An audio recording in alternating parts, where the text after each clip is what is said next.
sit still in class. Feet tapping, fingers snapping, rhythms 1, 2. Shoulder was always bouncing, her head wants to groove. But the figures always stood stock still against the chalkboard. They were slick and silent and so slippery, her mind slid and skidded right off them. She loved to be called to the front, because it meant she could finally lift out of her chair and float forward, toes flirting with the floorboards. But once she was there, she could never remember what it was she was supposed to be doing. The chalk shook against the board, out of rhythm. Spell, castle, add 3 to 5, define freedom. But she could never get it right on the first try, or on the second, until she had to sit down, Gillian. The teachers tried to help her, but she made the others nervous, added agitation to the atmosphere, couldn't stop tapping, drove teachers' distraction, couldn't pass the first grade or the second, started to get nervous, and this made the tapping worse. Now it always came out of rhythm, so they had her fold her hands. Couldn't stop, hold the desk, couldn't stop, hold herself, but she would vibrate like a tuning fork, squirming out of the teacher's straitjacket stare. She never stopped moving. She's sick, the principal told her mother.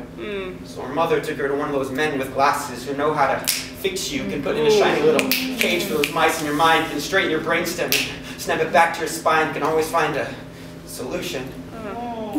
Barely even looked at her, just asked her mother what was wrong with her, how long had she had this problem. And Gillian tried to sit on her hands, but she couldn't stop moving. Finally, the man stood up, said he needed to talk to her mother alone.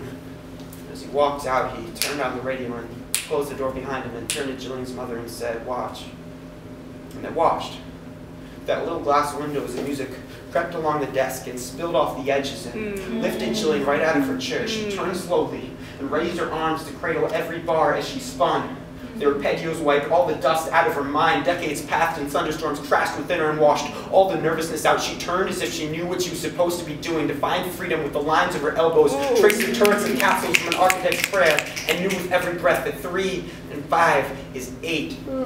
Gillian never could sit still in dance class. Feet tapping, fingers snapping, rhythms 1, 2. Shoulders always bouncing, her head wants to groove. She loved to be called to the mirror, to imitate every move, and more often than not, got it exactly right on the first try.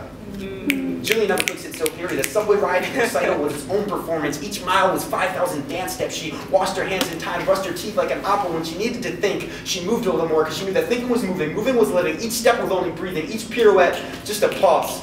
At 90 years old, Gillian never could sit still in her hospital bed. Feet tapping, fingers snapping, rhythms 1, 2. Shoulders always bouncing, her head would groove. The doctor smiled like they heard music, said, "She's a famous dancer." And even at the very end, she never stopped moving, leapt up to meet the angel of death at the doorway, grabbed him by the waist, and waltzed away to the golden morning.